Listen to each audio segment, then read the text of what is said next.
যখনই বিপদে পড়ে যাবেন আপনি আল্লাহ তাআলার খাস একটি নাম ধরে সাহায্য চাইবেন, বিদ্যুতের গতিতে আপনি সাহায্য পেয়ে যাবেন, আপনার বিপদ মুহূর্তের মাঝে দূর হয়ে যাবে। ব্যবসা বাণিজ্য লস, সার কাছে শুধুমাত্র শত্রু আর শত্রু, বিপদে আপনাকে গ্রাস করে রেখেছে, কোনো কাজেই যেন সফলতা নাই, যেটাতে হাত দেন সেটাতেই লস, কোনো কিছুতে আপনার সাফল্য নাই, সন্তান কথা শোনে না, স্ত্রী কথা শোনে না, পরিবার পরিজন নষ্ট হয়ে গিয়েছে, কিভাবে আপনি বাঁচবেন?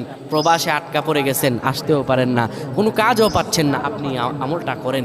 এটি আমার কথা নয়, বিশ্বনবী মুহাম্মদ রাসূলুল্লাহ সাল্লাল্লাহু আলাইহি ওয়াসাল্লামের প্রিয় সাহাবী হযরত যায়েদ রাদিয়াল্লাহু তাআলা আনহু, তিনি একবার মক্কা থেকে হিজরত করে যখন মদিনায় যাবেন, ঠিক সেই সময় বিপদে পড়ে যান। ওনাকে একটি লোক বিপদে আটকে ফেলে এবং ওনাকে হত্যা করার চেষ্টা করে। তখন তিনি আল্লাহ তাআলার এই খাস নামটি ধরে সাহায্য চেয়েছিলেন, আল্লাহ তাআলা তাকে বিপদ থেকে মুক্ত করেছেন। সুবহানাল্লাহ। সেই দোয়াটা কি? তিনি যখন বিপদে পড়ে যান তিনি বলেন, আগিসনি ইয়া রহমান।